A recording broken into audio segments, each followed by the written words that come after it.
cosas que necesitan ser atendidas. Hay necesidades que tenemos que atender por medio de la palabra de Dios para que la iglesia no siga caminando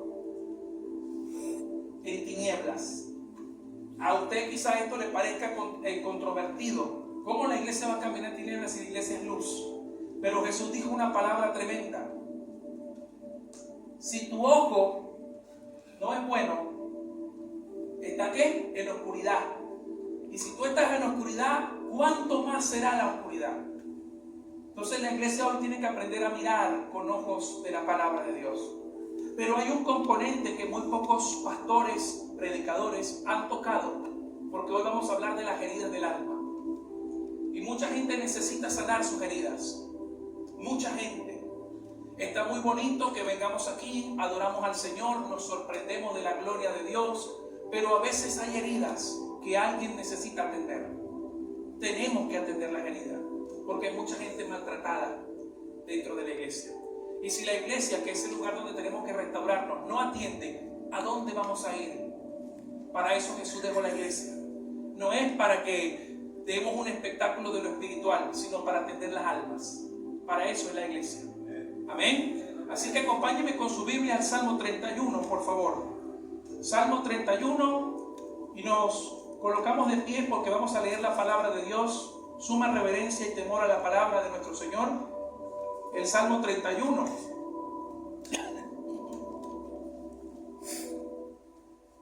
Vamos a leer el Salmo 31. Nos ponemos de pie para leer la palabra del Señor.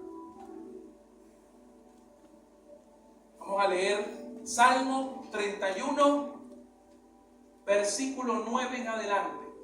Dice así la palabra de nuestro Dios. La leemos bajo la bendición del Padre, del Hijo y del Espíritu Santo.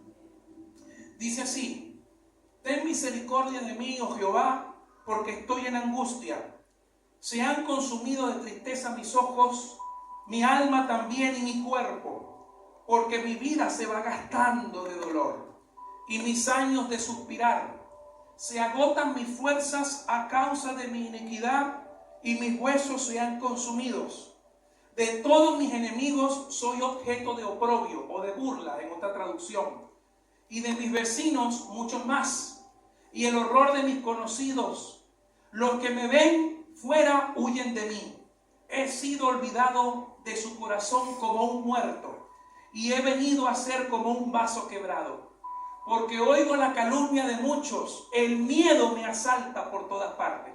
Y mientras consultan juntos contra mí, iré a quitarme la vida. Amén. Hasta ahí la palabra de Dios. Vamos a orar para que esta palabra produzca el efecto que el Espíritu Santo quiere que haga. Amén. Padre, en el nombre de Jesús, Señor, bendecimos tu palabra y te damos gracias porque hoy tenemos el privilegio de juntarnos para compartir una vez más tu palabra, Señor. Padre, ven a nosotros tu reino y danos este pan de cada día, que es el mensaje que hoy tú quieres transmitirnos a nuestro corazón. Hoy desnuda nuestra alma, Señor, para que tú puedas tratar como ese médico cirujano las heridas más profundas de nuestra alma, Señor.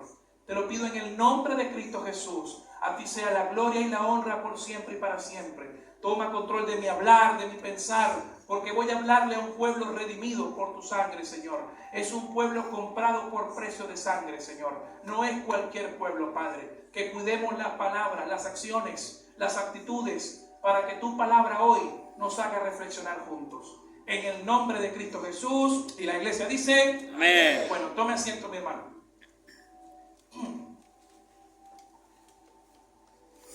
El mensaje de hoy es las heridas del alma y el desaliento.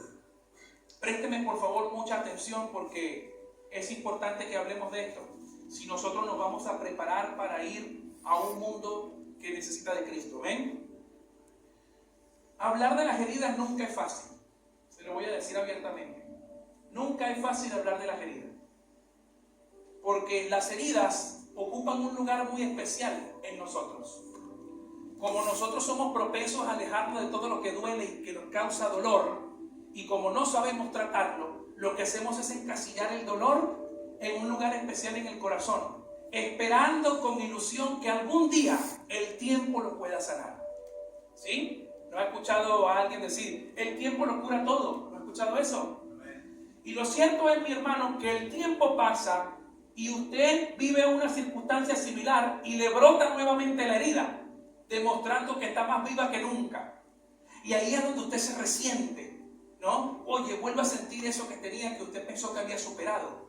Y ahí es donde viene la palabra resentimiento. El resentimiento significa sentir 2 veces la herida. Resentimiento es sentir 2 veces. Pero hay gente que siente 2, 3, 4, 5 y hasta 10 la misma herida. ¿Por qué? Porque en lugar de que nosotros abramos nuestro corazón a Cristo y exponer lo que hay dentro de nosotros, confesar, hablar abiertamente para que Dios trate con nosotros y nuestra herida, preferimos dejar que nuestra propia fuerza, nos convencemos y nos autoengañamos de que nuestra propia fuerza es la que nos va a ayudar a superar este problema. ¿Han escuchado eso?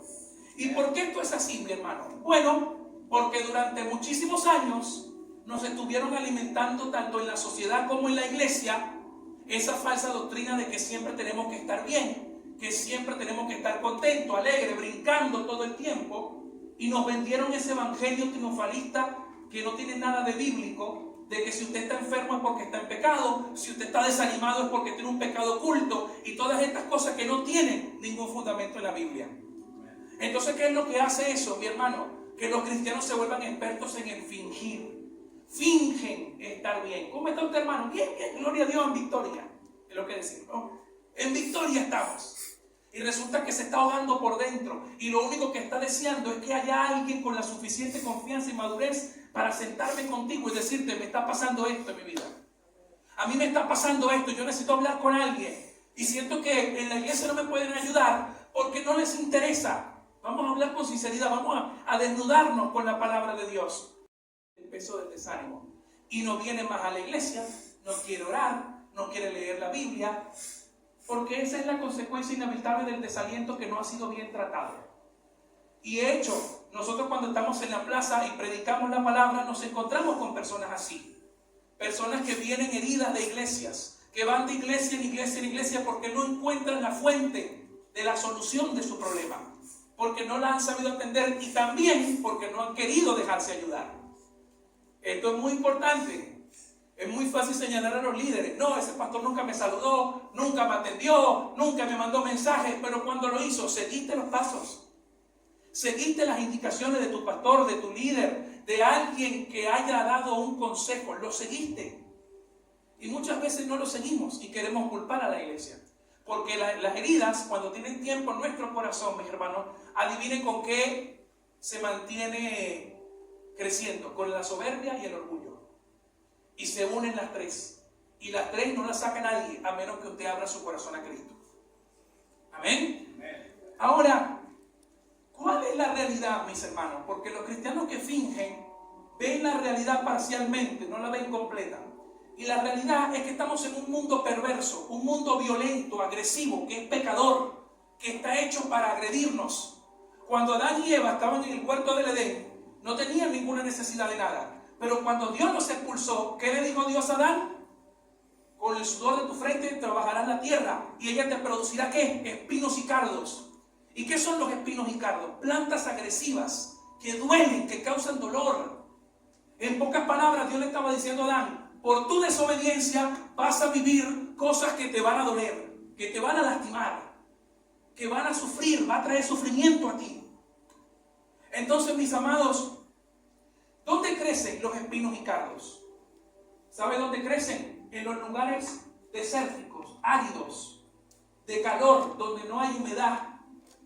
Ahí crecen los espinos y cardos. Por eso no es difícil imaginar que el corazón de una persona sin Cristo es un permanente ecosistema de plantas estériles que lo único que producen es dolor, llanto, desánimo y sufrimiento. ¿Me siguen, sí o no? Pero le damos la gloria a nuestro Dios, porque su Hijo Jesucristo vino para perdonar nuestros pecados y darnos su Espíritu Santo, que nos da ríos de agua viva. Por eso se habla del río de agua viva, porque va a refrescar el corazón sediento del pecador. Por eso dice, arrepentíos y convertíos para que vengan tiempos de refrigerio, porque el refrigerio es el que le va a dar el alma, Es como alguien con alivio que se respira. Wow, yo necesitaba esto. Necesitaba esto, ser encontrado, valorado, entendido. Porque yo me estaba ahogando en mi dolor, en mi sequedad, en mi angustia. Y sabe, el desaliento no tratado adecuadamente, uno de sus primeros efectos y producidos por la herida, es hacernos creer que Dios ya no está con nosotros. Cuando a uno lo hieren, uno dice, no, Dios no está conmigo porque si no, Dios no hubiera permitido que eso me pasara. ¿Cuántas personas han hablado así?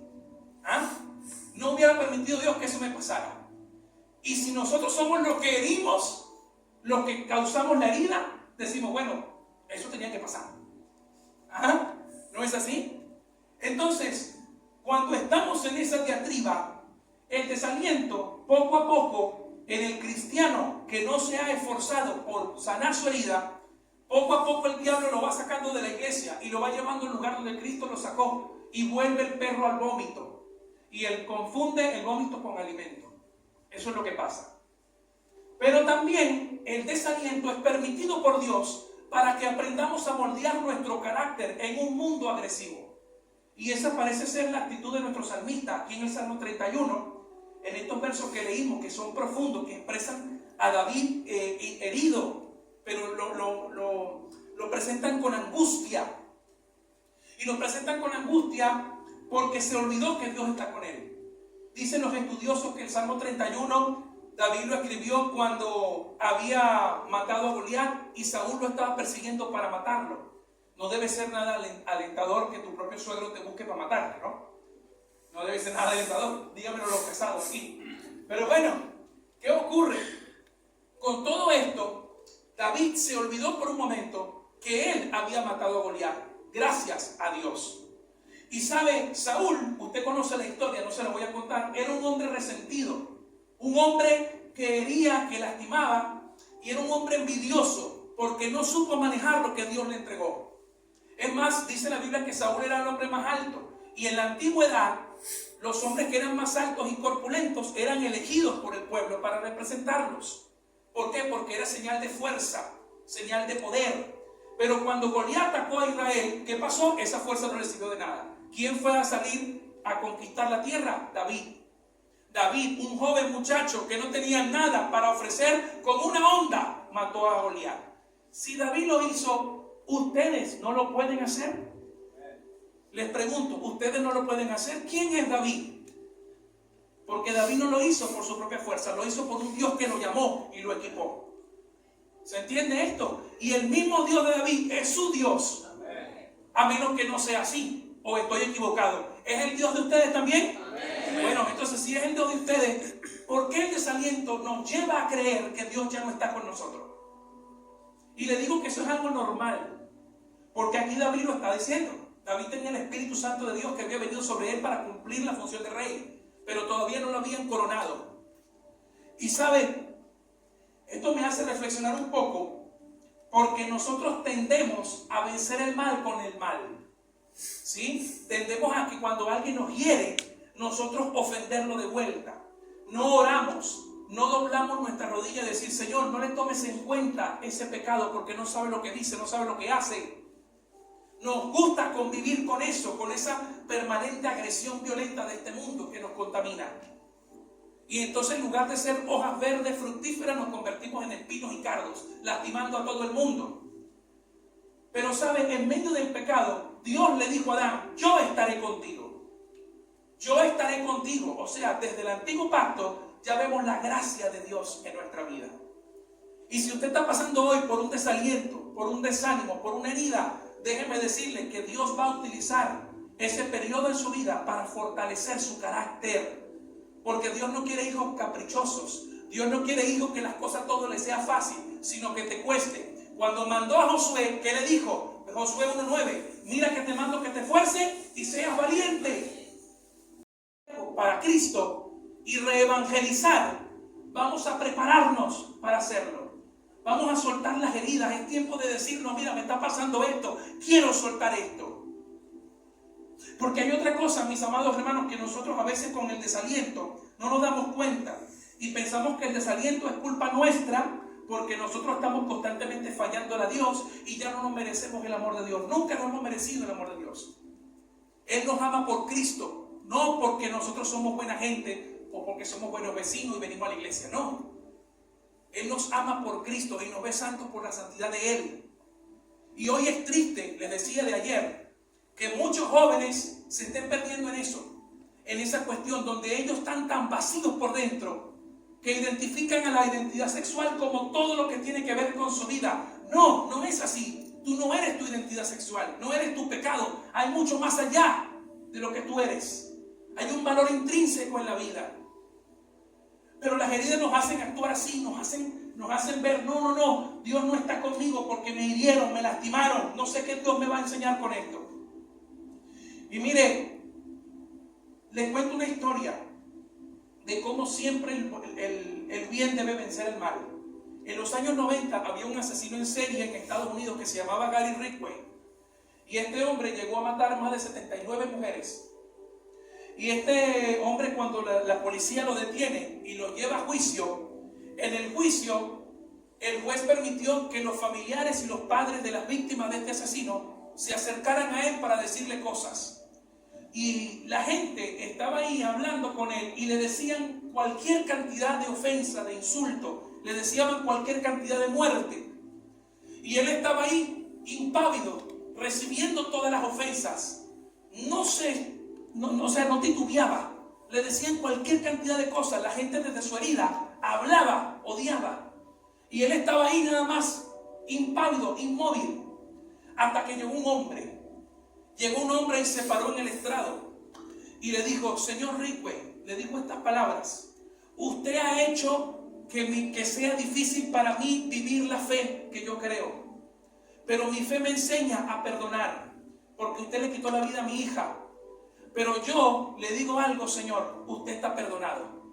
Cuando dijo eso, la cámara lo enfocó y el hombre se quebrantó a llorar. ¡Tremendo! Y todos los que habían dicho que este era un monstruo sin sentimientos, vieron a un asesino llorar de arrepentimiento. Porque este hombre lo único que dijo fue, te perdono. No se embulló ahí a decirle cualquier cantidad de cosas y groserías. Simplemente le dijo, te perdono. Y toda la coraza que él tenía allí se le quebrantó de arrepentimiento. Mire qué tremendo es el poder del amor y el perdón. Mire qué tremendo es. Nuestra pregunta es la siguiente. ¿Será que nosotros tenemos la fe tan madura como este hombre, que si tenemos frente a nosotros el asesino de nuestro familiar, lo podremos perdonar? Son cosas que hay que ver. Cosas difíciles. Y esto que le estoy diciendo, mi hermano, que le cuento, se cumple en la palabra. Se cumple en la palabra. Proverbios 15:1. Dice, la respuesta blanda aplaca la ira. O sea, esto significa que nosotros, cuando estamos respondiendo al bien, con bien al mal, ahí se rompe todo. La respuesta blanda aplaca la ira. Si yo tengo a alguien que me está hiriendo, verbalizando groserías hacia mí, hiriéndome, y yo me pego con esa misma conducta, nada va a pasar. Pero si yo con una respuesta blanda, es decir, Dios te bendiga, no te lo tomen en cuenta, se muere la ira. Ahí se aplaca. ¿Cuántos de los que estamos aquí arrastramos ese trauma? Porque cuando le preguntaron a este asesino qué lo había llevado a matar a tantas mujeres, ¿saben cuál fue su respuesta? Que desde que era chico, su mamá lo lastimaba constantemente a él y a su padre. Y él no conocía otra cosa que el dolor de una madre abusiva que lo golpeaba hasta dejarlo casi inconsciente. Y ahí es donde usted dice, estas heridas que son infligidas en una persona, ¿qué culpa tenían las otras mujeres? Lo que pasa es que él llegó a odiar a las mujeres y empezó a arremeter de su herida a lastimar a otro. Y muchos de nosotros también hacemos eso. De nuestras heridas herimos a otros que no tienen la culpa. Y otros nos hieren a nosotros de cosas que tampoco nosotros tenemos la culpa. Pero venimos arrastrando heridas que duelen. Y las heridas que duelen están ahí marcadas en nuestra alma, en lugares que no podemos visitar y que solo el Espíritu Santo lo puede hacer. Porque el Espíritu Santo escudriña hasta lo más profundo de nuestra alma, porque Él no quiere que tengamos heridas que duelen. Podemos tener heridas que no duelen, que son cicatrices, porque ellas cuentan una historia. Las heridas que no duelen son cicatrices que una vez alguien nos formó, nos hizo, o una experiencia nos dio. Pero ya cuando accedemos a ella no tenemos ningún dolor, porque ya hemos sanado. Pero está la herida allí, marcada, para que tú veas que eres de carne y hueso y que necesitas depender de Dios para tu caminar. En el supermercado, en la universidad, a donde usted vaya, tropieza con alguien y lo que quiere es caerle encima y le dicen un montón de cosas, se pasa la luz roja del semáforo, le dicen cualquier cantidad, porque el mundo vive en angustia permanente. La pregunta es, ¿la iglesia vive en angustia permanente o tiene paz? Podemos tener paz en los espinos y cardos. ¿Qué es lo que nos está impidiendo que podamos darnos cuenta que Dios está con nosotros? Además, le voy a decir algo que esto quizás podía cambiar su forma de pensar como cambió la mía. Yo antes pensaba que Dios nos probaba para demostrar algo a Él. Pero en realidad Dios te prueba para que tú veas cómo está tu corazón. Por eso Dios probó a David, para ver si él confiaba en Dios. Por eso Dios probó a Abraham, entrégame a tu hijo, el único, el que siempre has querido, para ver si Dios todavía ocupaba el primer lugar en su vida. Pero no era para que Dios se convenciera de que, sí, mira, estoy ocupando el primer lugar. No, es para que él viera cuánto Dios trabajó en él. Porque cuando tú superas una prueba, tú te das cuenta, wow, Dios trabajó en mí, porque en el pasado yo no hubiera reaccionado así si alguien me hubiera hecho eso. Entonces las pruebas vienen para que Dios te demuestre a ti que tú estás creciendo en Él y que Él te está trabajando. Para eso son las pruebas, no para que Dios se convenza, porque Dios todo lo sabe. ¿Quién va a convencer a Dios de que tú eres un buen creyente o un mal creyente? Nadie. Pero tú a veces vives en engaño pensando que lo eres y no lo eres. Pero a veces piensas que no lo eres y sí lo eres. Y te falta la confianza en Él. Te falta sanar esa herida. Decir, Señor, yo te entrego esta herida. Porque la verdad que lo he intentado y no puedo. No quiero. Usted se preguntará, bueno, ¿y por qué en la iglesia esto es poco común? Porque hay gente que no entrega las heridas. Porque lo ven como una señal de debilidad espiritual. ¿Qué van a decir de mí los hermanos? ¿Qué van a decir de mí el pastor? ¿Qué va a decir? ¿A usted le importa más lo que vean los ojos que ven o los corazones que Dios conoce? ¿Qué es lo que le importa más? Al final, ¿a quién vamos a rendir cuenta? ¿Al pastor? No. ¿A los diáconos? ¿A los hermanos? No. Usted va a rendir cuenta a Dios. Y Dios sabe el esfuerzo que usted ha estado haciendo. Lo sabe. Sabe cuántas lágrimas usted ha llorado en silencio. Dios sabe cuánto usted ha deseado cambiar a alguien. Y decir, Señor, yo quiero que tú cambies su conducta, pero al mismo tiempo Dios te está haciendo ver para que cambies tú y reflejes tú el carácter de Cristo a esa persona. Porque nosotros no podemos cambiar a nadie, lo cambia Dios. Mi trabajo en la plaza es presentar el mensaje, nada más. No obligar a nadie a que cambie nada, eso es una cuestión entre Dios y ellos. Yo presento el mensaje, yo presento la posibilidad de que esa persona conozca, pero ya el Espíritu Santo se encargará. Y ante la pregunta de por qué hay hermanos que no vienen más a la iglesia, ahí está la respuesta. Porque no saben tratar su desaliento y entran al desierto con heridas. Si tú entras al desierto con heridas, muy probablemente pases 40 años en el desierto.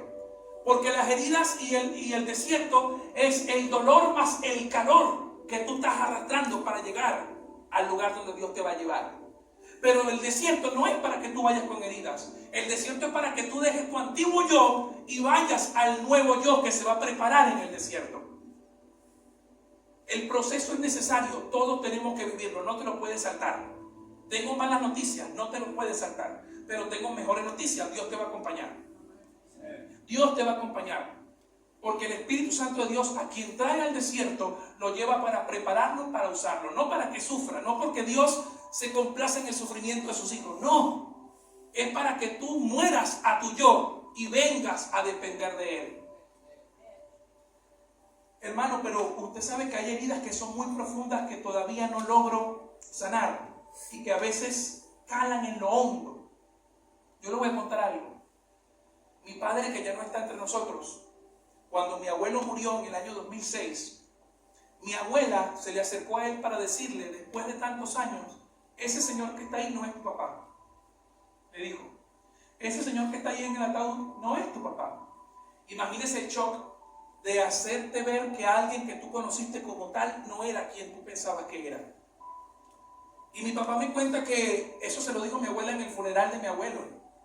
Y terminados los eventos fúnebres, el servicio fúnebre, mi papá me cuenta que caminó veredas y avenidas llorando desconsolado, pensando que ese hombre había sido su padre. Y lloraba porque preguntaba a su mente, ¿será que mi papá no me quiso? ¿Será que me abandonaron? ¿Por qué? ¿Qué pasó? Mi papá no me quiso. Y esas son heridas que nos pegan en lo hondo. Cuando nuestra familia no nos reconoce, no nos da el cariño, no nos comprende. Esas son cosas que nos duelen de verdad. No es como cualquier cosa. Y después mi papá en un momento entendió que padre no es el que hace, sino el que cría. ¿Sí? Y este hombre, aunque no fue su padre biológico, fue quien lo crió. Fue quien le abrió la puerta para que él pudiera ser quien terminó siendo.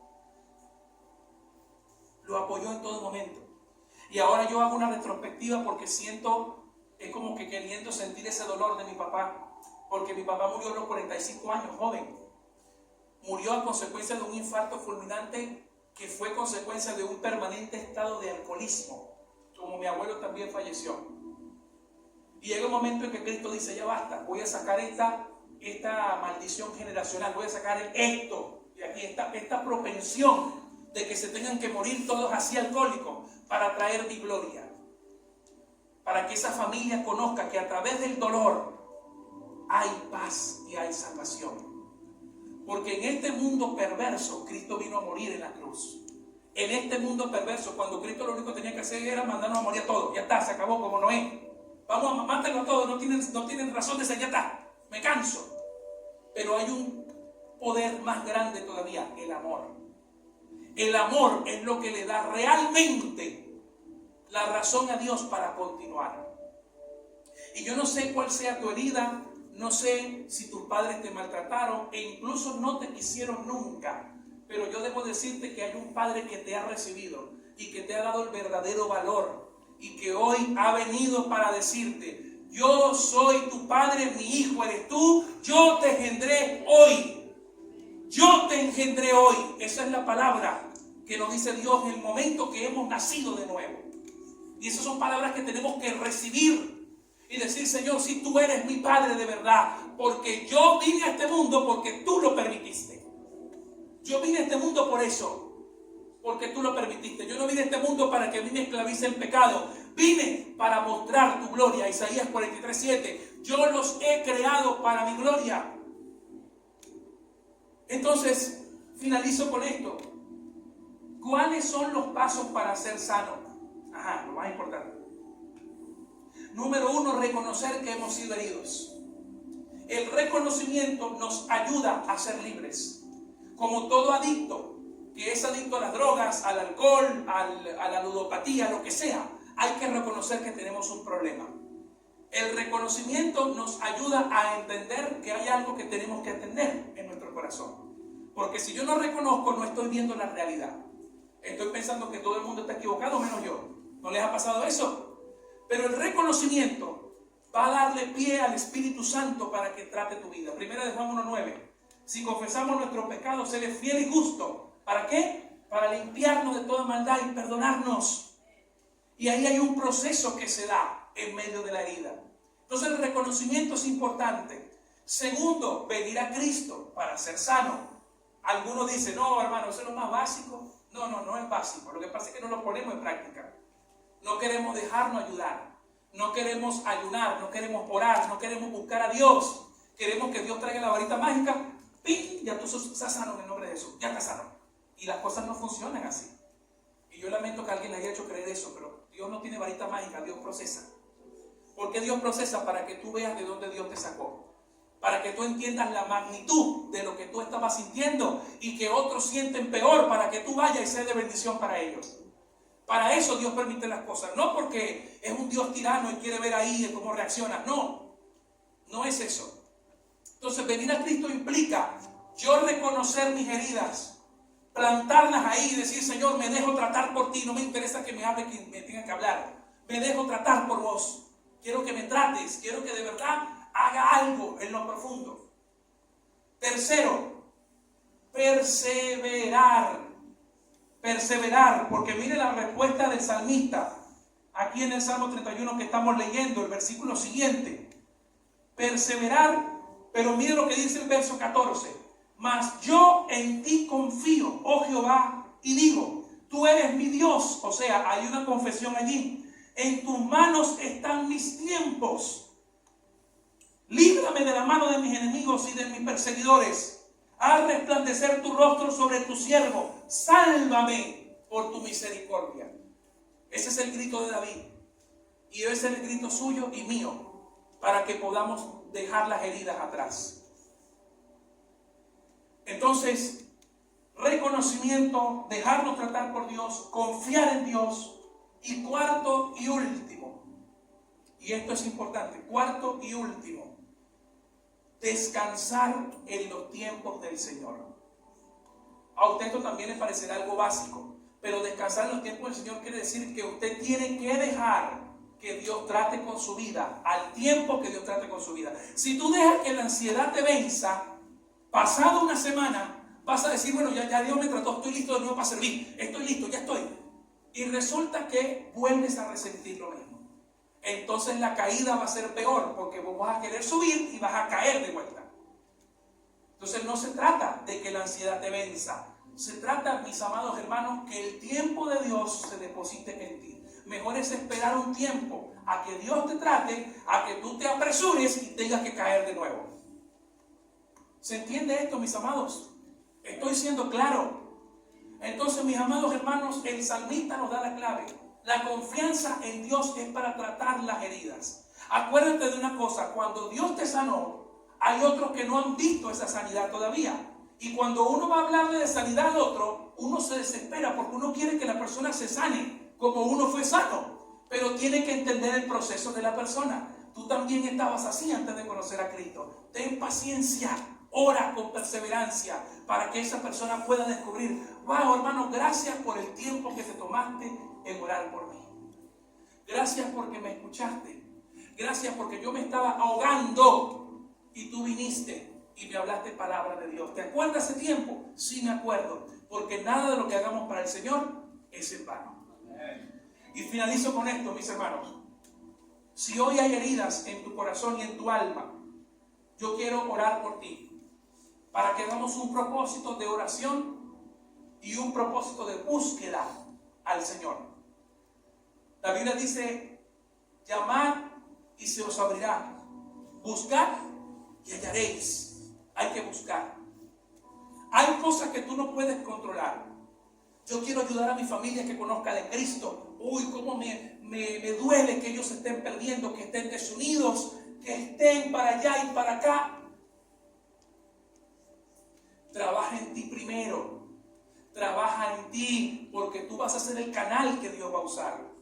Si tú no trabajas en ti, ni tú ni ellos. Entonces trabaja en ti primero.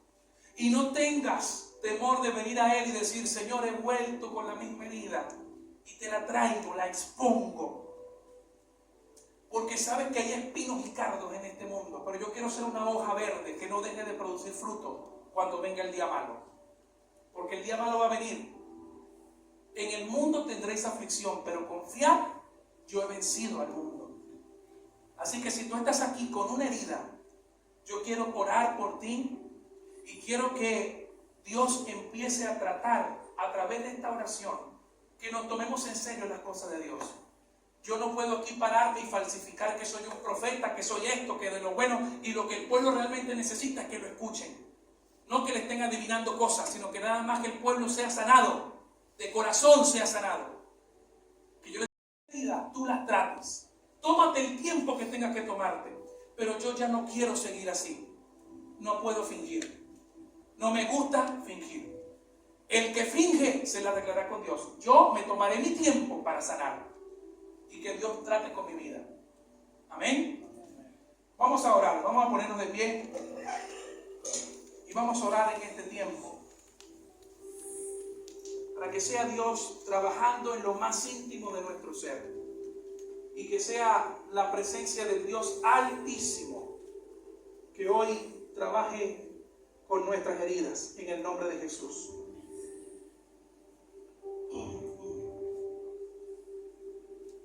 Que sea el Señor obrando ahora. Yo quiero llamar con todo permiso, hermana Carmen, hermana Soledad, si pueden venir, quiero orar con ustedes. Por favor, quiero orar por todas aquellas personas que todavía hay algo que tienen que sanar. Quiero orar por ustedes, también por Guillermo. Quiero orar para que Dios hoy pueda tratar con sus vidas. Porque yo sé que hay dolores, heridas que nos hemos acostumbrado a ellas. Pero Dios no quiere que te acostumbres, Dios quiere que la suelte ya. Ya estamos, queremos soltarla. Hay que soltarla. Todo desasosiego, toda intranquilidad que a veces sobreabunda nuestra propia fuerza es porque no podemos. Y les voy a pedir los que están aquí al frente que suban sus manos al cielo. Suban sus manos al cielo. Vamos a pedir a Dios que trate con lo más profundo de nuestro ser. Ahora mismo, Espíritu Santo. Ahora mismo.